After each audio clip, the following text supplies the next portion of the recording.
Hey everybody, welcome back to Keepin' Up in Disney, and today we're doing something special. We're starting off a brand new series where we're going to go through our top 5 rides in each different Disney World park. And we're starting off with Disney World's classic park, the Magic Kingdom. This one was really hard to make a top 5 for because Magic Kingdom does have the most rides of any of the park, and since Magic Kingdom has a ton of rides and classics, we decided to keep this video focused on rides only, so things like shows and attractions, think something like maybe the Tiki Room or Hall of Presidents, those types of things, which will also apply when we do future videos. So for like Hollywood Studios too, same thing, like we want to keep a separate category for things like the Frozen sing-along or the Beauty and the Beast show, because we definitely like to do different series in the future for our top 5 shows and experiences within the parks too. So these are going to be specifically just for the rides. Also, because me and Ari both have different tastes in rides, I lean more toward like the gentle, story-driven rides, and he likes the roller coasters and the thrills. This list was hard for us to make.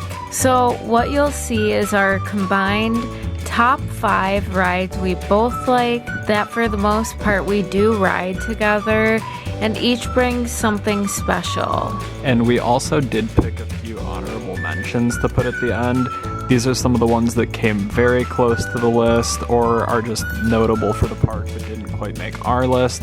We'll also throw in a couple that we almost always skip within the parks, but we'll include details on those rides too, so if there's something you want to check out, you can, but we just kind of wanted to give the full scope of the rides for each park that we're going to go through.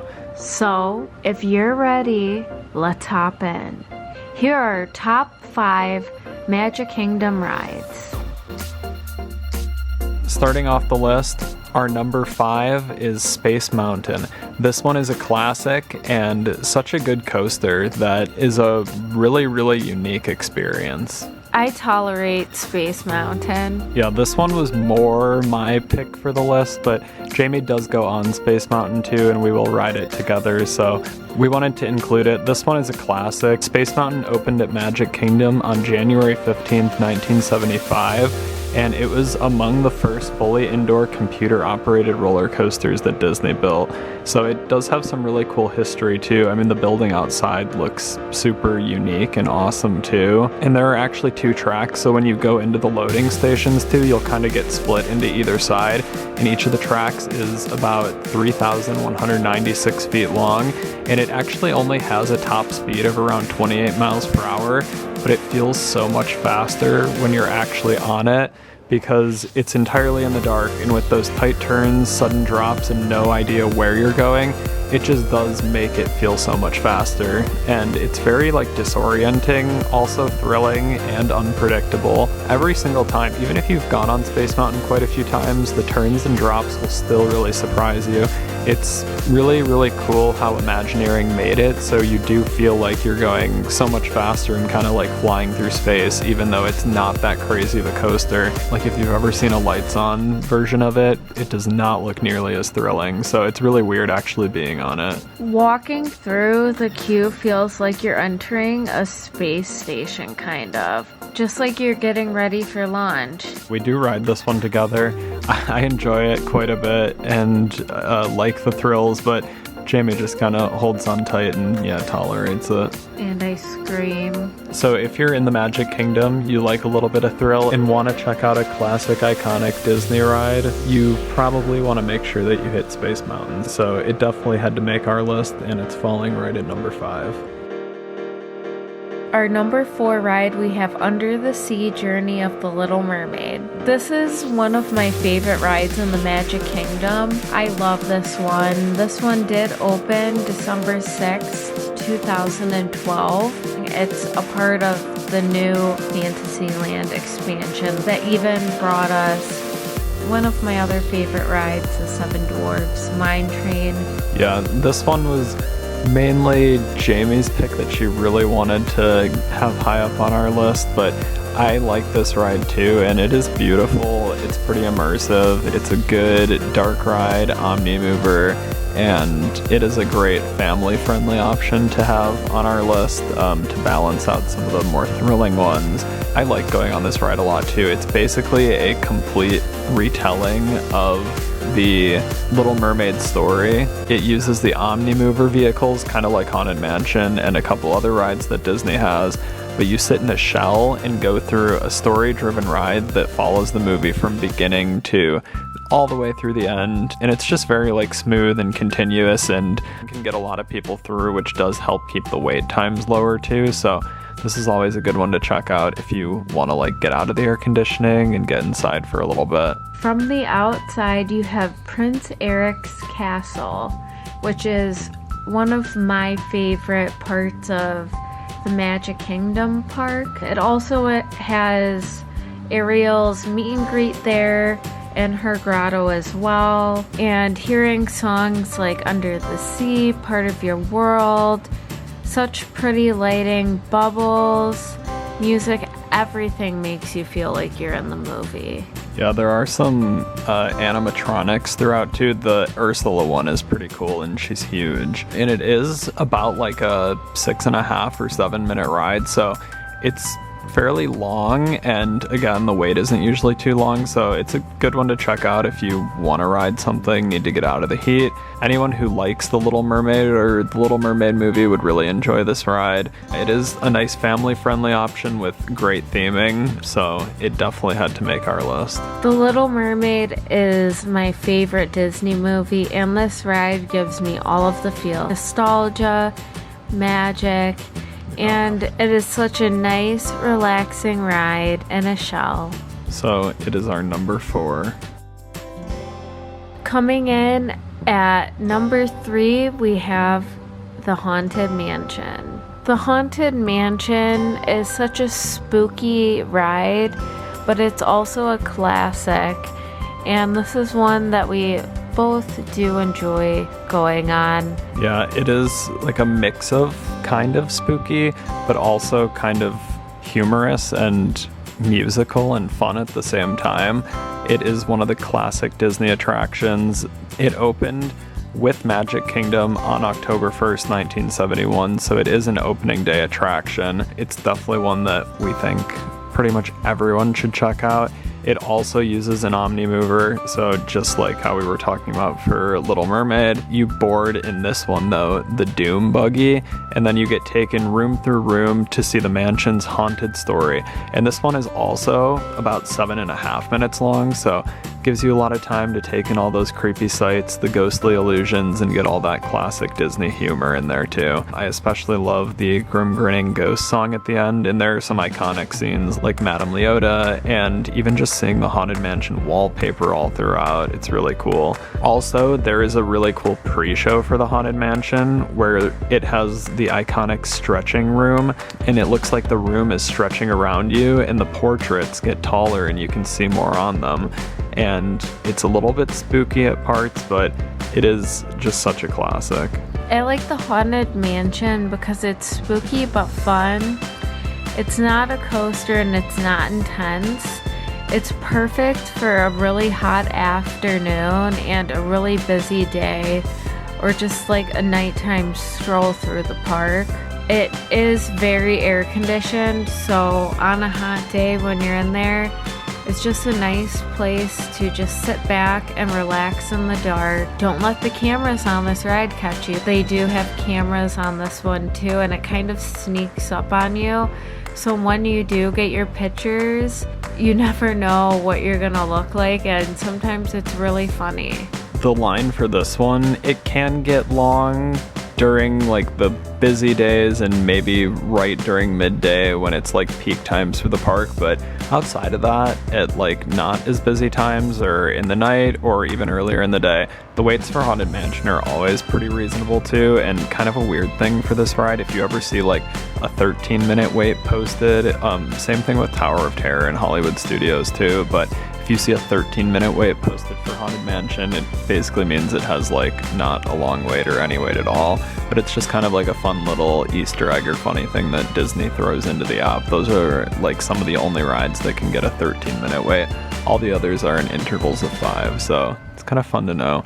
And yeah, this one is just a classic. We think it's a must ride, and if you haven't done Haunted Mansion before, you definitely need to check it out. So it is falling at number 3 on our top 5 rides in the Magic Kingdom. Number 2 on our list of top 5 Disney rides in the Magic Kingdom, Pirates of the Caribbean. This one is also a classic. It is timeless, and we ride this every time we visit the Magic Kingdom. And this ride has some really great history too. The original version debuted at Disneyland in 1967, and it was the last attraction that Walt Disney personally worked on. And because Florida guests really wanted it, like people were demanding it, and Pirates was very, very beloved, Disney built the Magic Kingdom version, which opened on December 15th in 1973. The ride itself is sort of like a slow-mo pirate movie that you're riding through. You float in a boat drifting through the water while you're passing haunted villages, skeleton pirates, treasure caves, water, firelight, music, atmosphere. And I will say they do spray some scents around on this ride, so you might smell like a banana rum smell at one of the parts of the ride. I will warn you, you do get a little wet at some parts on this ride. Pirates does have some really great music too. Yo ho, that plays throughout the whole time, and altogether it's like the full package of having great show scenes, good music, great ambiance, a cool ride system. There is a small drop kind of towards the beginning, but it's not anything big, it's not anything super thrilling or crazy. I'd still call this ride family friendly, but yeah, you do get a little wet at some parts potentially. There's like one scene where you're kind of going through a ship battle, and there are some like cannons launching and things landing in the water, and there's a chance some of the water can splash up and hit you more than other times, so sometimes you might get a little wet, sometimes you might not get wet at all, but it's just such a fun ride. And there are actually around 75 audio animatronic pirates and villagers on this ride, and 53 animatronic animals and birds, which is just so cool. It's definitely such a classic Disney ride. This ride also lasts about 8 minutes, so it is another longer ride, which we like too. This one is all about the immersion. You've got the smells, the sounds of the water, all the different scenes, and really just that sense of kind of being a pirate. For us, Pirates is always a must. We love the nostalgia, the story, and the way it feels timeless. It's a kind of ride that reminds you why Disney rides don't need to be wild or intense to be awesome. Yeah, so it's falling at number 2 on our top 5 rides in the Magic Kingdom. So now we're going to be moving on to our number 1, and we'll let Jamie take this one. Our number 1 ride in the Magic Kingdom is Seven Dwarfs Mine Train. Honestly, this was the easiest one on the list for both of us to agree on. Yeah, there's just something kind of magical about how this ride balances being a roller coaster and also having that classic Disney charm with show scenes. This one opened on May 28th, 2014 as part of the final phase of the new Fantasyland expansion, so we actually went on it for the first time in 2019 and just loved it right away. It's not the most thrilling coaster. It uses a custom like minecart coaster system made by Vekoma where they actually swing and sway on the tracks, but that makes it feel really smooth but also kind of playful throughout. It gets up to around 34 miles per hour, and from like the start of the lift through the show scene to the end, it is like a 2.5 minute ride. When you're on it, it does just feel so quick and fast though, but I guess time flies when you're having fun. I love that it feels like a cozy little adventure. You start in the forest and then you take a dive into the mine filled with glowing gems, all the dwarfs singing hi-ho. And it's just so magical with all of the details in there. It really makes you feel like you're a part of the movie. And because it isn't too intense, it's perfect for us. The first time in 2019 when we rode this ride, I was terrified that I was going to be so scared. And I ended up loving this ride. It's one of my favorite rides of all time in Disney parks. We have ridden it so many times that we do have all of the times that the camera takes your picture on this ride. So we always try to pose all the times that they have the camera taking our picture. So if you get the chance to go on this, you definitely should. Another little tip we have is if you can ride it during fireworks, which also sometimes like a lot of ride lines will drop down in general during fireworks. So if you've seen the fireworks and aren't planning to do it and would rather prioritize rides, that is typically a good time to hit some rides and the ones that have longer waits. And also Seven Dwarfs Mine Train is awesome to ride during the fireworks because you get such a cool view of them while you're going through the outdoor sections. And we've done it a couple times and it has just been super magical. So if you can, try to hit this one during fireworks if you're not going to watch the fireworks show. The only downside about this ride is the line. It gets so long. So if you can get a lightning lane or like rope drop it or hit it during fireworks or at the end of the night when it's not as long, it is definitely worth it. So this is our number one and top ride in the Magic Kingdom for us personally. So if you disagree or have another top favorite of yours in the Magic Kingdom, we'd love to hear in the comments what it is and why. So let us know down below. And now we're also going to move into our honorable mentions. So these are the rides that almost made our top 5 or that we really love, but either just because of like personal taste or because, again, Magic Kingdom has so many rides, so this one was especially tough to make some decisions on. They landed just outside of the top spots. My honorable mention would be Peter Pan's Flight. This is a classic Magic Kingdom ride that opened very shortly after the opening day in 1971. It's so dreamy, nostalgic, magical, and perfect for first-timers or anyone wanting a gentle, magical ride. The only drawback about this ride is that it is always a super long wait because it is very loved. And it also has like terrible capacity. It just moves people through so slowly, so the line always gets long. The only upside to the line is it's very immersive while you're walking through it. So this one was close to making our top 5, but just not quite. Another one that was close that we both really like was Jungle Cruise, which is another opening day ride from October 1st, 1971.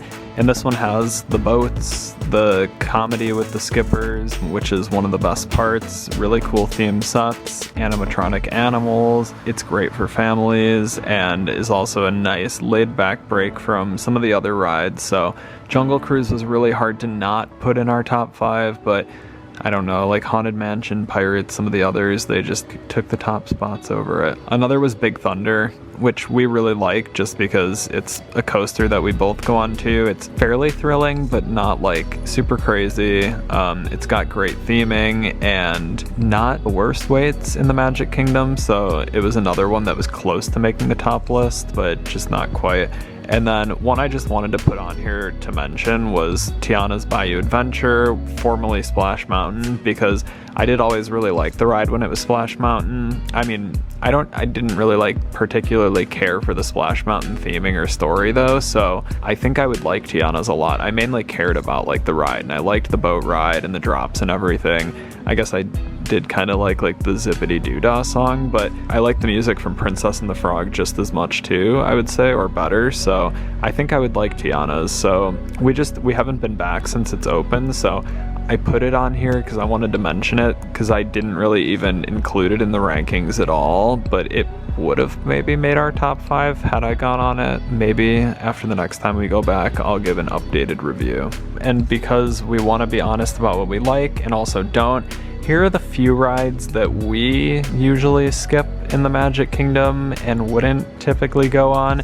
But again, we'll just kind of give some general details on them too, so maybe there's something you might enjoy, but each park kind of has its, like, I don't know, there are some of the rides that the general public doesn't always seem as wild about, and obviously like the top rides too that always have the longest waits, so that's just how it goes. A ride I don't like is the Barnstormer. It's such a short ride, minimal thrill, simple theming, and it's just meh. Yeah, it's like a kiddie coaster, kind of like for if, you know, kids aren't ready to go on Space Mountain or Big Thunder Mountain yet, but it's, I don't know, yeah, it's a little more like rough at times, and also it's just not that fun, and it typically has like a 30-minute or more wait, which I wouldn't wait for it ever, really. It's just very basic, and compared to, like, you know, some of the bigger, better Disney attractions that have super immersive theming and awesome attention to detail and unique, cool ride systems, and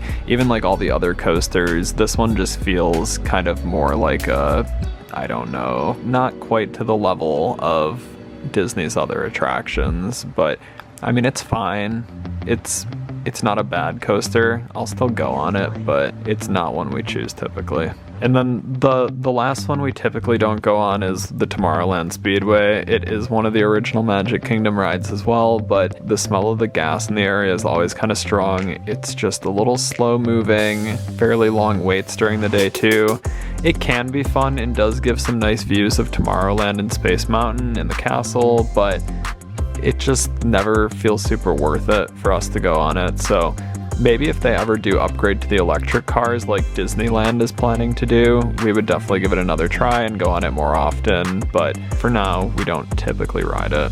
Magic Kingdom is just a really packed park. There are so many rides, from the gentle dark rides to some more of the thrilling coasters and also nostalgic classics.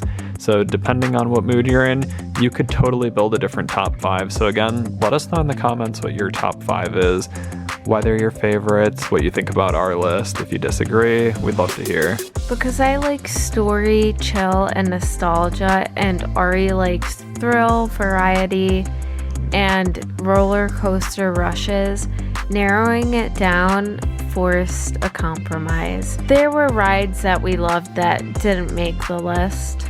But in the end, this list reflects what we both enjoy. Rides that deliver something. Story, thrill, theming, nostalgia, or a good mix. We hope this helps you whether you're planning your first Magic Kingdom trip, your 10th, or just daydreaming. Maybe it gives ideas for what to ride together with your friends, your spouse, or just solo. So yeah, again, we want to hear from you though too. Drop a comment below and let us know, what are your Magic Kingdom top rides? Did we get it right? Did we miss something? Let us know. If you enjoyed this video, or if it helped you plan your next Magic Kingdom day, please hit the like button and consider subscribing so you don't miss the next videos in our series. Because next up, we'll dive into our top 5 rides for another Disney World park. So get ready, because some of the picks might be surprising. And as always, thanks for keeping up in Disney.